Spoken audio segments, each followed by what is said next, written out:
The better the economy, the lesser the inequality gap is, the more employed individuals are there in the world, and the happier the people. The economy of a nation is precious. Without it, there would be no country in the first place. The amount of money and resources that flow into a country and the amount that flows out inevitably forms its future. But throughout the pandemic, one of the largest issues faced has unfortunately been this sector. The pandemic has caused millions to go unemployed or face salary reductions at the least. It has caused thousands of businesses to go into debt and face losses. But for some others, this has been a glimmer of light and hope. An opportunity that has come knocking at their door that ultimately benefited the country. But how did each sector manage the pandemic? Did they succeed or did they fail? What is the final outcome? The Royal College Lecturer Society plans to answer all these questions through Chronicles 2021, a series of simple and informative videos. For today's segment, we'll be focusing on economy. We'll be breaking down the topic to namely 4 parts: imports, exports, online shopping, and the tourist industry. Due to the drastic dropping of the arrival of tourists in the year 2020 and 21, the tourist revenue has been down by over $2.5 million compared to the year 2019.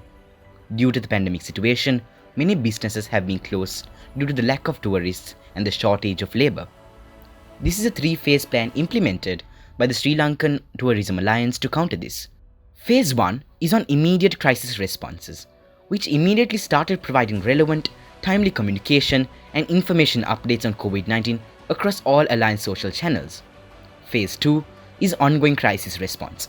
The Alliance is launching several new initiatives to support the industry with insights, tips, and global best practice on surviving the crisis. These include webinar series, Fast Track the new Sri Lanka Tourism Alliance website, membership drive, and the Love Sri Lanka consumer initiatives. Phase 3 is a resilience and recovery response. This focused on sustainable tourism priorities and industry events to create business opportunities and build capacity. To know more on this, today we have with us the Vice President of John Keells Holdings, Mr. Dilip Mudadeniya, to tell us more.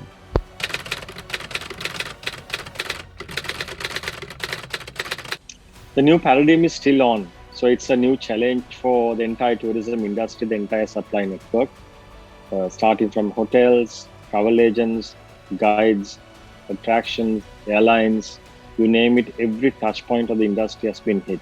They are still struggling and understanding how to cope with this because it's not over yet. So we had a 3rd wave, 4th wave, then the 5th wave can come in. So industry has learned a lot out of this, and also it learned that it bounced back very quickly. Some of the destinations open. You saw the large number of people are gathered for restaurants, hotels, etc. In some of the countries like Dubai and in Europe already are full, and some of the nationalities are traveling anyway. So the key learning here is that it's important that how volatile the external situation is for tourism. The other thing is tourism is actually bounced back very quickly. So therefore, waiting power is a key in terms of survival in this whole uncertain world when you're dealing with so many things.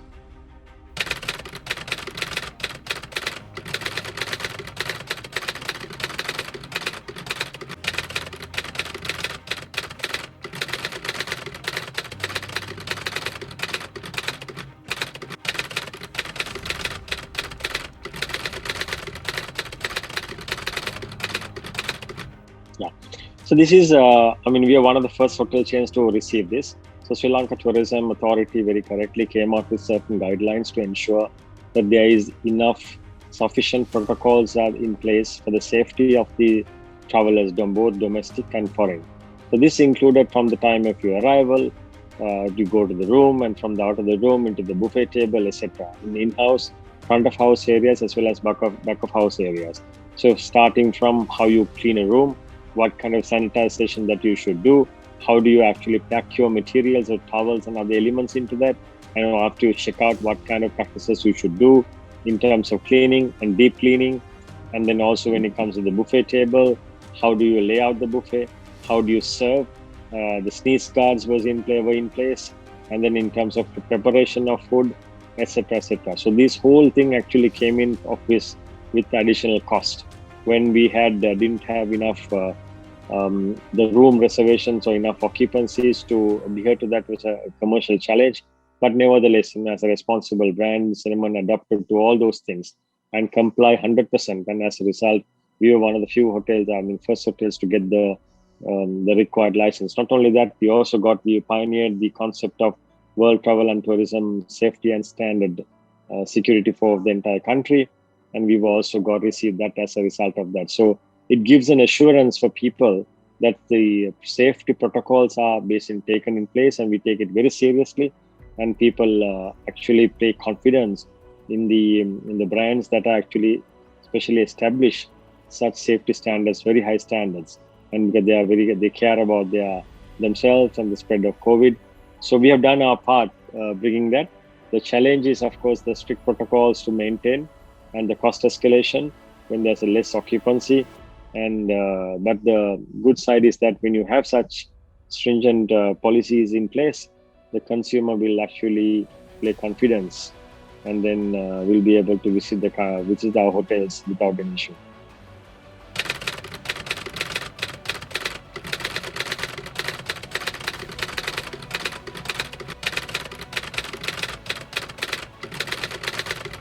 So the guidelines were stipulated by the health authorities as well as the tourism authorities, and there's the large number of regulations that were in place.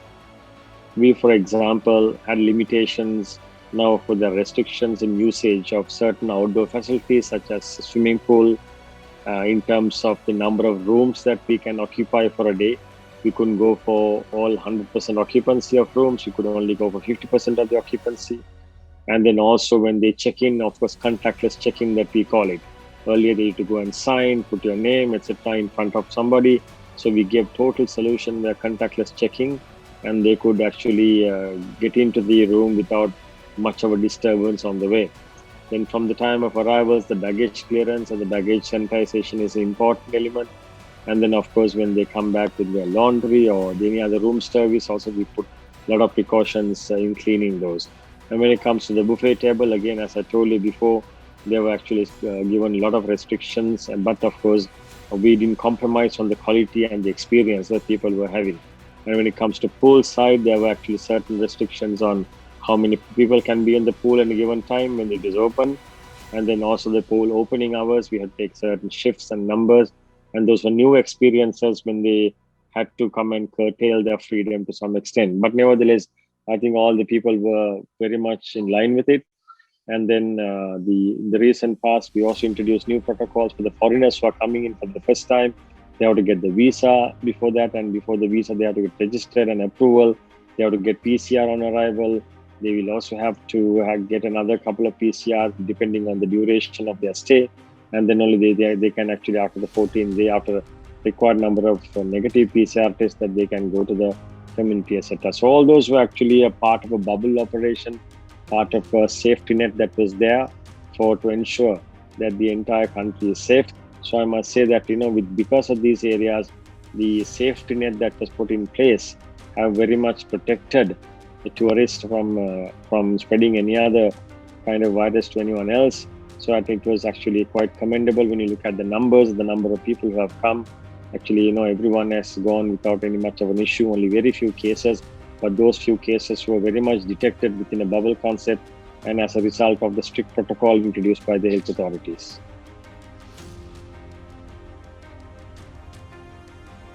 Sri Lanka's imports surged $1.96 billion in March 2021 from $1.52 billion in February as exports and domestic credits picked up, despite mercantilist import controls.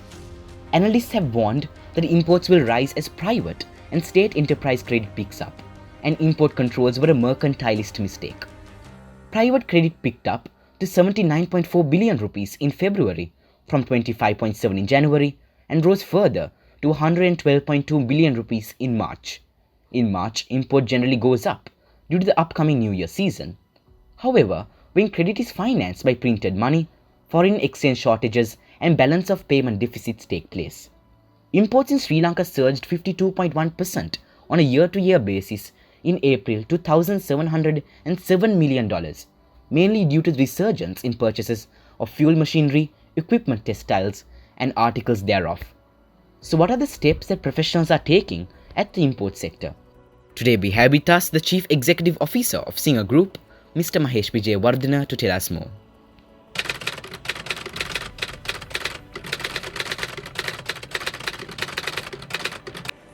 During the last 18 months, just like most import-oriented companies, the consumer durables and the electronics industry in retailing and trading also faced enormous challenges. We had to face the global pandemic situation and also the closure of showrooms, and also to ensure that the safety of consumers as well as employees. We had to quickly adjust to the new ways of working and change our operation style. We also had to face the rising global cost of raw materials, components, and also in the shortage of components. We also faced unprecedented levels of freight rate increases and space shortages in the global shipping industry. Also, in addition to all that, the sharp devaluation of the Sri Lankan rupee against US dollar is also an adverse factor that most of the companies face, especially in the import sector. So it means that the cost of imports are going up sharply. Apart from all these, the government also imposed restriction of imports on many categories, including some of our products during March 2020. So this was a huge threat for the industry. Actually, these import restrictions were not mainly related to the pandemic. It is a measure to mitigate the impact on the declining reserves position of the country. So it was a very concerning factor for the industry. And the question is, what did we do about it? So as far as the industry is concerned, we swiftly reacted to these restrictions, and we lobbied with the relevant authorities, explaining that the repercussions or the implications of such import restrictions. So we showed them that these restrictions are the products that they are restricting are very essential part of day-to-day living of people. So those days luxuries are no longer luxuries. They are very highly absolute necessities to day-to-day living of people. So we came to, luckily the government understood our plea, and we came to certain understanding so that we could work with our suppliers with the long-term credit, facilitating that the reserves outflow is reduced or slowed down. So we took credit from about 90 days to 180 days. So with our good relationships, long-term partnerships with our global supplier base, we were able to negotiate and agree on this long-term credit very swiftly. So that allowed us to quickly adjust and continue our imports without much of a delay. So these products earlier restricted included products like mobile phones, laptops, kitchen appliances, refrigerators, washing machines, which are day-to-day essential items for people to live. So with that quick adjustments, we didn't have a major impact on the import side. Singer as a company also has 3 manufacturing facilities locally for refrigerators, washing machines, furniture, water pumps, and sewing machines. So we quickly increased the production output and the capacity of this local manufacturer so that we don't face a supply shortage situation. So that became the local manufacturing facility became a very good advantage for a company like ours in these situations. During this time, we also saw a trend increasing in certain product categories. Say, for example, the mobile phones, laptops increased due to people working from home and children doing their studies at home. Then also we saw increase in other durable goods like kitchen appliances and home appliances because people were mostly at home improving their lifestyle, home front, and also cooking at home, so that they did not go out very much for their meals. So with that increased demand, we also increased our ordering to ensure that we are adequately stocked up for these demands.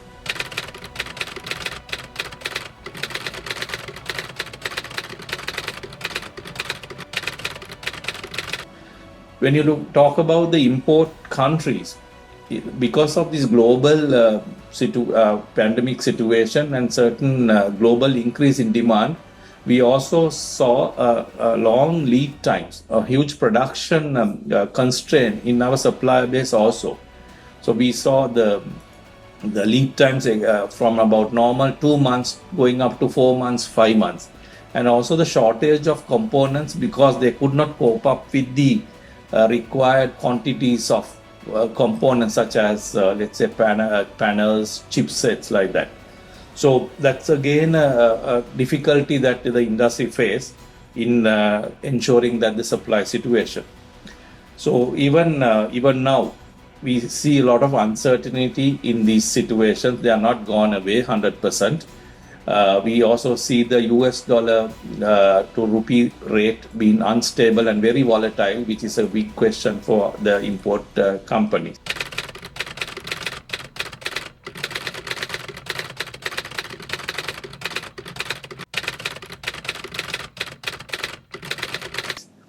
So in short, the companies like ours, the key thing is that the management need to be very focused and very agile to these situations. We need to be preempting what will happen next week, what will happen next month, because the market forces and also the economic forces are very unstable.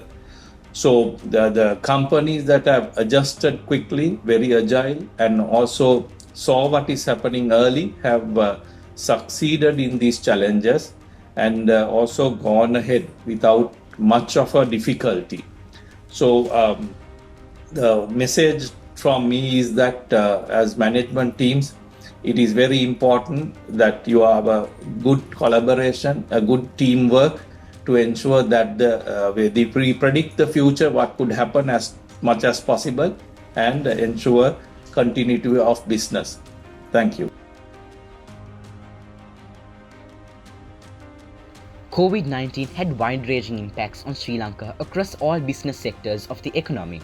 The apparel and textile industry, one of the highest contributors towards our exports, is one of the most affected sectors in Sri Lanka due to the plunging demand in its key markets like the EU and the US. Also due to supply disruptions of raw materials in addition to production disruptions due to the island-wide lockdowns. In 2020 and 2021, the industry was facing supply shortages of raw materials because of the outbreak of the virus and factory closures in China. Further to the supply and production disruptions, with lower consumer spending in affected markets, buyers were cancelling orders and refusing to accept shipments and unilaterally extending their payment terms, which affected the cash flow of the firms. Workers in apparel industry have lost their jobs, while some others have experienced salary reductions. While Sri Lankan factories were closed, competitor countries like Vietnam and Cambodia continue to operate, which hurt the industry. All the other sectors of exports have also faced some sort of consequences and decline throughout the past year. For that, today we have with us Mr. Shakti Ranatunga, the Chief Operating Officer of the MAS Holdings, to tell us more.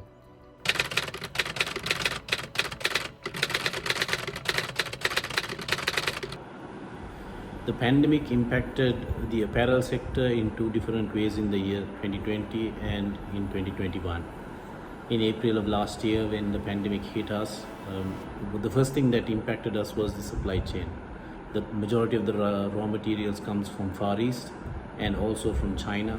And with the pandemic starting in China and the lockdowns that were there in China, there were restrictions in getting raw material down to Sri Lanka.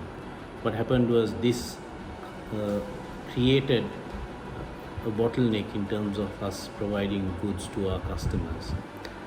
The second thing that happened was the closures in the Western markets.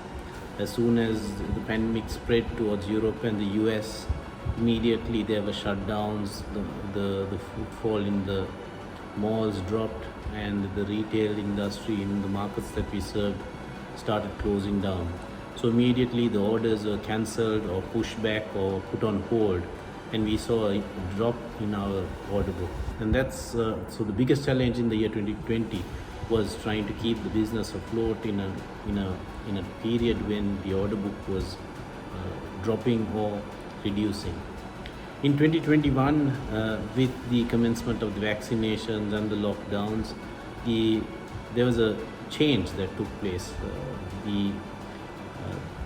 The order book was full, and the challenge we had was not the reduction in orders, but the delivering on those commitments to our customers, because we were unable to meet the customer demand because of the closures that we faced here. Operations are disrupted. Sometimes the capacities were only at 80%, absenteeisms were 20-25%, and in some instances the plants were shut and we were unable to deliver on the products. So that is the situation that we are facing right now with the pandemic and the third wave hitting Sri Lanka.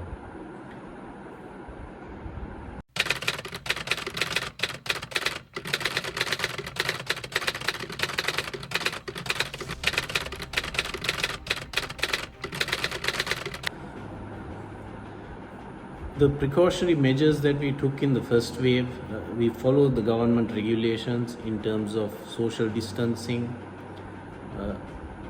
screening, checking those that had symptoms, and then taking measures to quarantine them, and then looking at the C1s or the first contacts, and then tracing them, and then also quarantining them so that the spread was limited. We also had bio bubbles where we brought only certain team members in zones so that there was less movement among the teams in order to manage the spreads. The infrastructure also was changed. We had disinfecting rooms, we had segregations in terms of the transports. Even in the canteens we had to segregate the teams. So, and also have a separate room where our teams were tested in the event that they showed any signs of a symptom. And these were the measures that we took during the first wave. Of course, with the lockdown continuing, we had to take even further rigorous actions. In some instances, breaking the teams into shifts, zones, and in some instances, moving completely to work from home where possible, and minimizing the teams that come into the shop floor or into the office, and ensuring that those that can work at home and from home continue to do so, and only those that touch or handle product came into the facilities. This was not easy because it created a lot of disconnect, and it was a challenge, but it was necessary for us to do that in order to ensure the safety of our teams.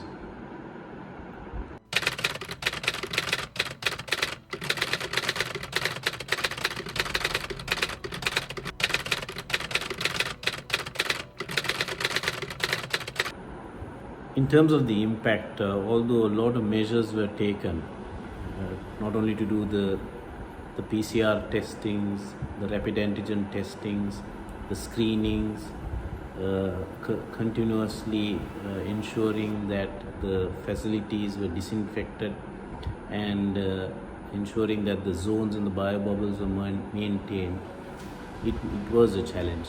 Apart from that, we also took measures to set up our own care centers in order to support the government's efforts to manage the rising numbers.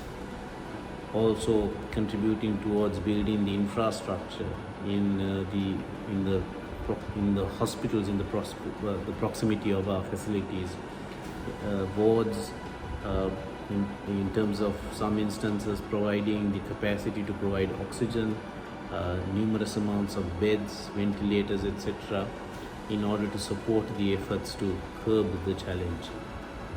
Even with all the efforts that were made, it was a big challenge for the industry.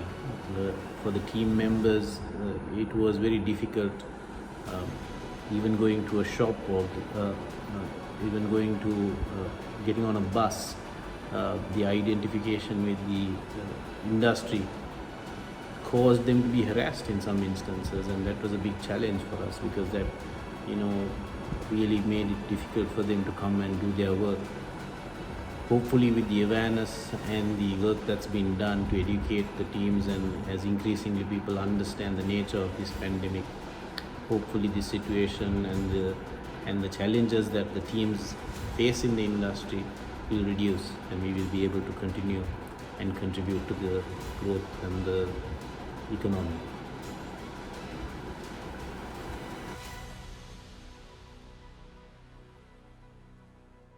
Internet usage among the world's population is increasing day by day.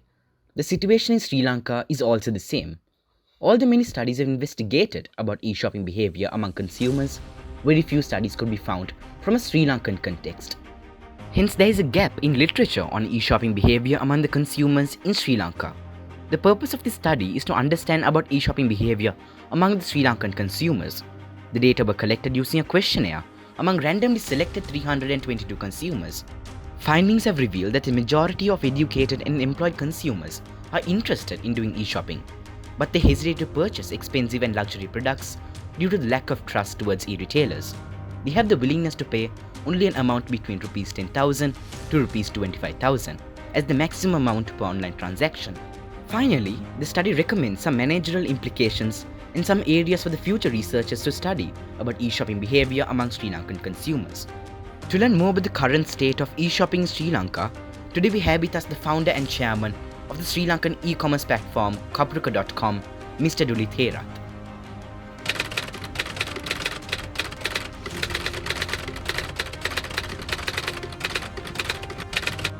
Right. So the pandemic has positively affected the online growth. I think it's roughly we are experiencing about 3 times now than it was in 2019. 3 times now. That means when at the darkest days of the pandemic, actually the demand was more than 15 times normal, but now it has settled down to about 3 times. So it has positively affected us. The negative part of it is the supply issues. So in order for us to sell products, we need to have products in the first place, right? So we have loads of import issues, loads of production issues, that kind of thing. But from a demand side, it has been an immense increase.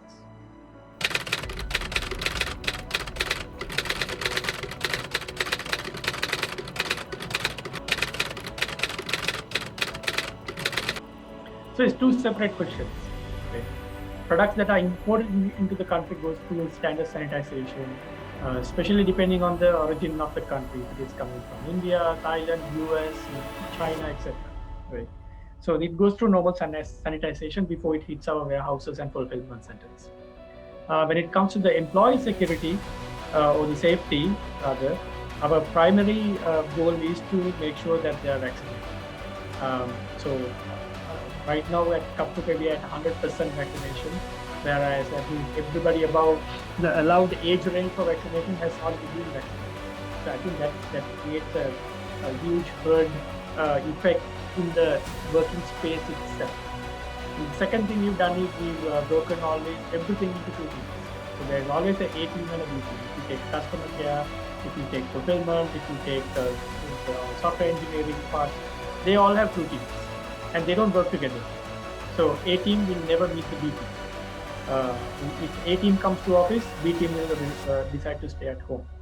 So that way we can guarantee a continuous work. For example, we don't have to shut down our customer care. If one gets infected, we can shut down the entire team and let them get tested, and the other team can kind of take over. And also that makes it that makes the employees feel safer to come to work, because you feel like, okay, that means 50% of the people are not 100%. So those are the primary factors that we take.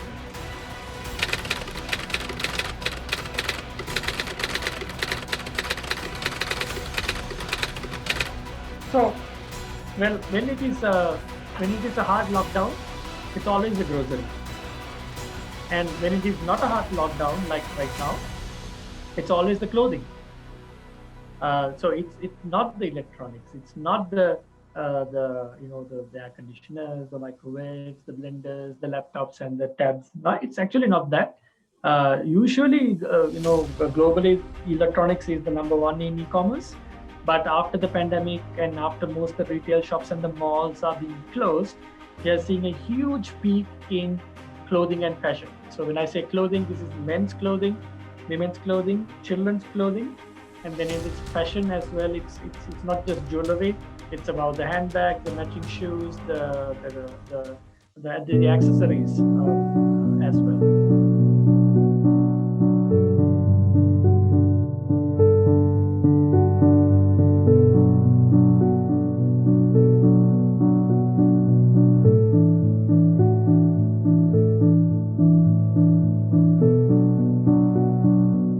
Practice social distancing. Refrain from leaving your homes unless absolutely necessary.